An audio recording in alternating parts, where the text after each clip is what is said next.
Hi, and welcome to the Nasty Nelson, brought to you by Pickleball News Asia. This week we're going to talk about some unification of some of the pickleball world federations that are out there and the reasons why they're doing that. But before we get into that, if you like what we do, please do like the video and subscribe to our channel so that we can get our message out there and wider to more people. We would really appreciate your support. So let's jump straight into what I was looking at, and it was something that we covered on Pickleball News Asia a few days ago, where it was talking about the Global Pickleball Federation and the Unified World Pickleball Federation are making steps to actually come together and become one unified body. And why are they doing that? So the reason really is there's only one reason for it, and that is in the quest to get pickleball recognized by the International Olympic Committee, obviously with the aim of making pickleball an Olympic sport. So I wanted to delve into that a little bit more and see how realistic it is that pickleball really could become an Olympic sport. But putting that aside for a second, does it really matter whether pickleball becomes part of the Olympics or not? And I would say that for everyday players today and the mass adoption we're seeing, it probably really doesn't matter at all. People love playing the sport, and are not so bothered about whether or not it's in the Olympics, whether or not there are superstars of the sport that will become bigger superstars if they were actually able to compete on an Olympic platform. I think for the vast majority of players, it probably doesn't matter that much. That's the impression anecdotally I get when I'm speaking to people that play just for the love of the sport. But then, on the other hand, any sport that becomes an Olympic sport usually gets elevated in terms of even more adoption, even more sponsorship coming into the sport, more and more superstars, and the ability for more of the elite players to actually make money and be full-time players because the sport gets a level of recognition that it wouldn't have had before. So I guess on balance, for the majority of players that maybe are not that bothered, it doesn't do them any harm. But for the sport in general, obviously, if it could become part of the Olympics, if handled correctly, it should only be a good thing that increases participation and increases the number of careers that can be made by players and the supporting cast from the sport itself. So for me, I would love to see it there. I'm supportive of the idea. But when I look into how real is it that this two unified, or these two bodies, the GPF and the WPF, by coming together, can really make this happen anytime soon? And I think that there's probably some stuff that needs to occur beyond these two bodies unifying to really make this something that could eventually transpire. And I think there's stuff that when I look into it, where they look like they really need to get their act together a little bit more. And I'll go into some of the details as I drill in, but we covered it on Pickleball News Asia. When I look as well, I think the DINK website also covered this, and they also said, whilst they're supportive of the action, they can also see there's an awful lot that needs to be done in order to really get to that point where the sport could be taken seriously by the IOC, International Olympic Committee.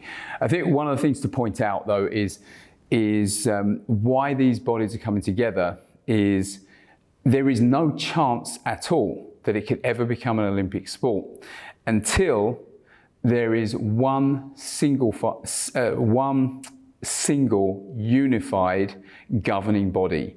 So there can't be multiple ones, there has to be a single one, and only then would the International Olympic Committee consider recognizing that body. So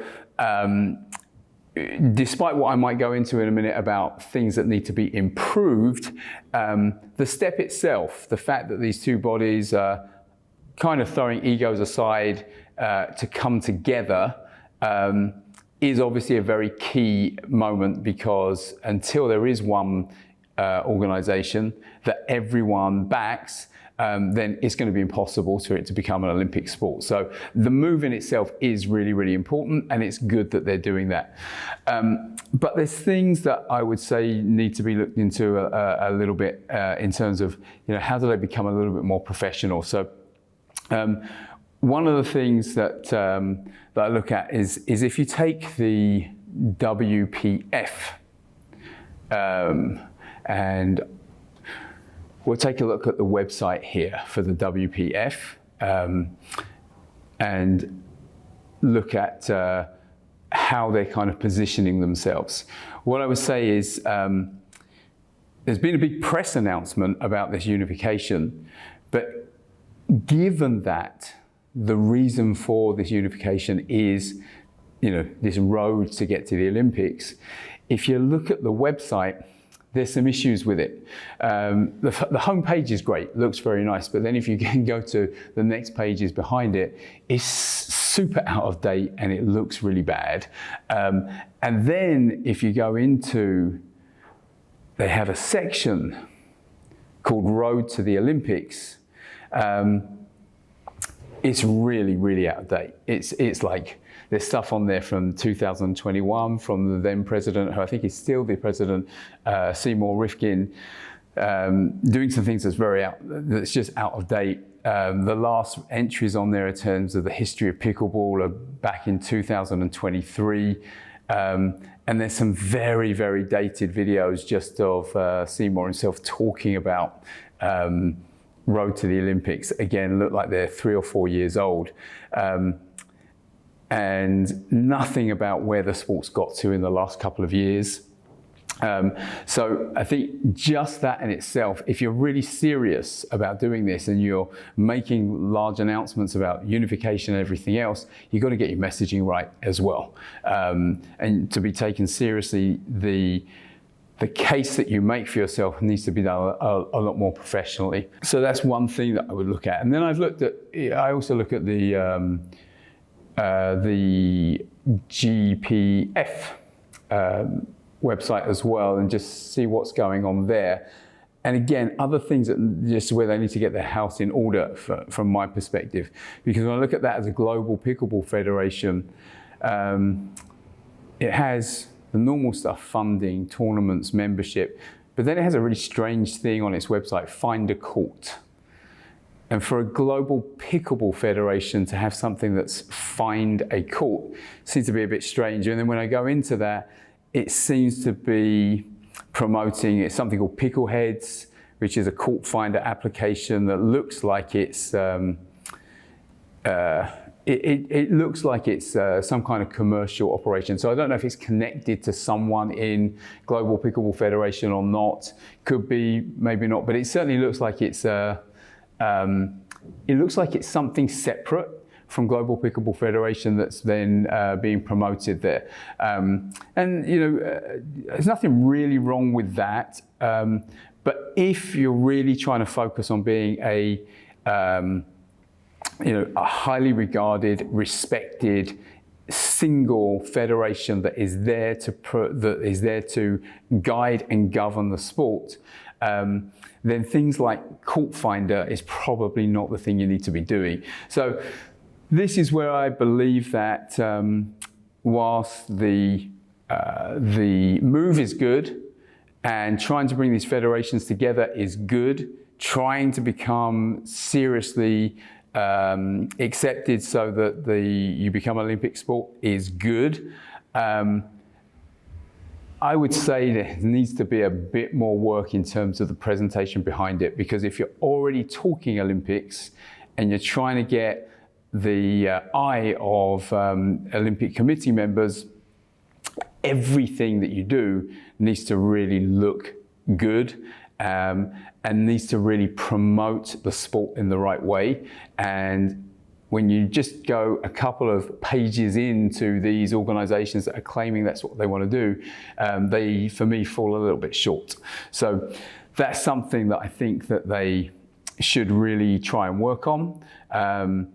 It's probably also indicative of the fact that there may be lack of resources in these organizations right now to get everything done. So it's just as they move forward, in order to give this a chance, they need to think about everything, not just the organization itself, but how they present themselves, what their messaging is going to be, and how they are laser focused on presenting the sport as it is today, because these sites are dated, in the best possible way to make the case for where they say they want it to be headed. So as I said, overall supportive of what they're doing, just hope that they get their act together and look a little bit more professional as they go forward.